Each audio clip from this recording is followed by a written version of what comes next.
An important part of charisma, attracting people to you, is to be likeable. And an important part of likeableness is having something in common with the other person. And to build likeableness quickly, we need to build rapport. Rapport is the sense that you and I understand one another. And when we see people in rapport, it's almost like they're engaged in a dance, moving in concert. So in this video, I want to look at the appropriate things that you can do in the workplace to build rapport with the people around you.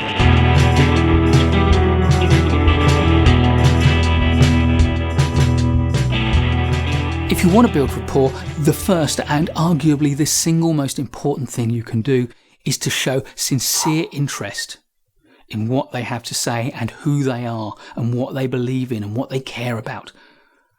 Be genuinely curious about them and show that interest. Listen to them, because what you learn from that is entirely the basis of how you're going to build a long-term relationship based on rapport. But it goes deeper than that, because one of our deepest needs is to be listened to be heard. And so if you do show that sincere interest, then people will like you straight away. But here's the magic.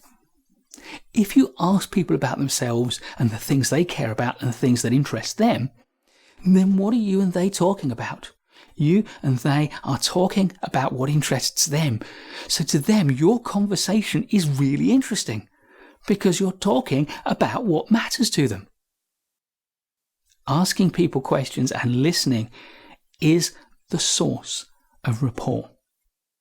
And of course, once you find something that they talk about, that they care about, that interests them, that you have in common, that's the point when you can start to contribute to the conversation, to show that you understand their interests, you share their passions, and that emphasizes the similarity between them and you and really builds rapport.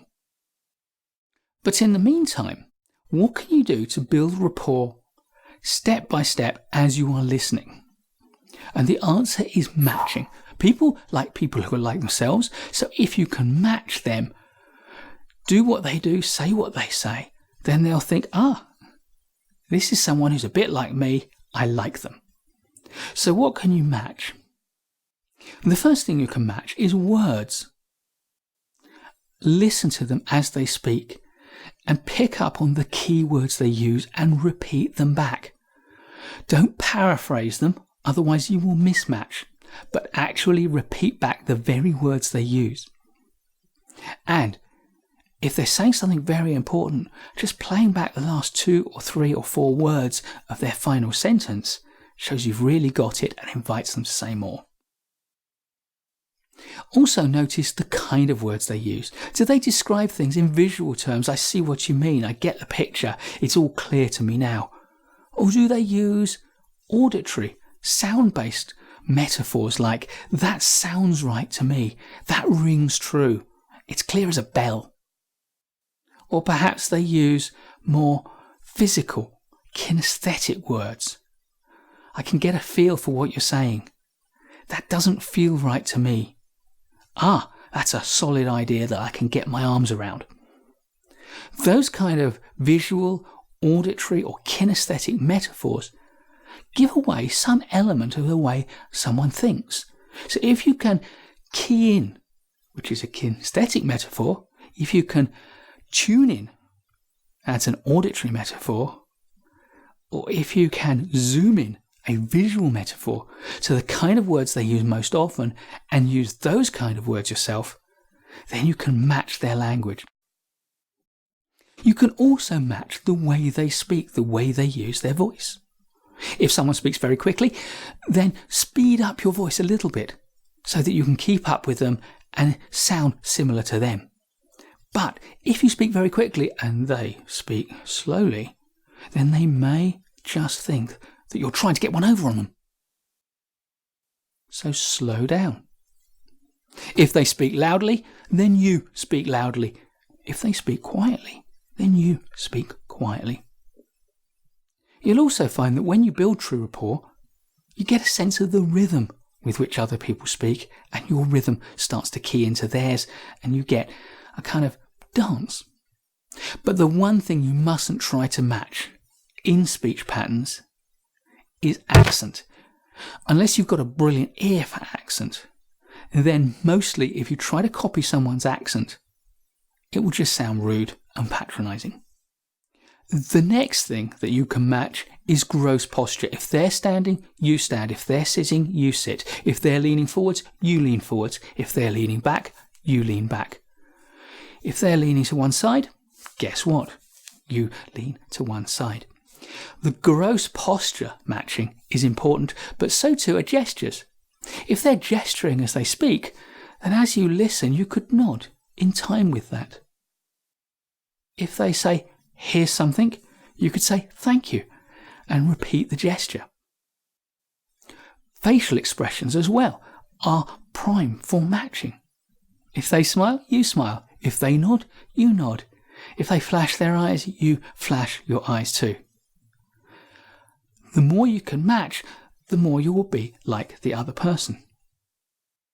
However, there is something important I need to say, particularly in the context of the workplace, where you need to keep your matching appropriate.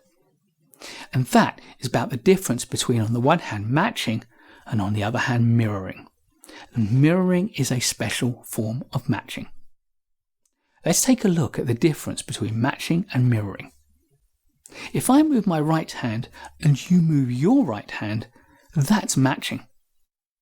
But if I move my right hand and you move your left hand, then that's mirroring. Because if I look in a mirror, the me that I see in the mirror appears to move his left hand when I move my right hand. And mirrors are intimate things. I'm looking at myself. Therefore, if what you see when I appear to be matching is actually a mirror, it feels intimate, and oftentimes feels too intimate. If you look at people who are naturally matching and mirroring, the people who naturally match are colleagues and friends. The people who naturally mirror one another are in a very close, often a physical, emotional relationship. So in the workplace, under no circumstances should you deliberately mirror someone's gestures. So rapport building is about finding things that you have in common. It's about building a connection based on similarity, and we do that by taking a keen interest in the other person and by matching their voice, their words, their gestures, their postures, and by not mirroring in the workplace. If you can build rapport, you can build relationships, and if you can build relationships, you can get things done.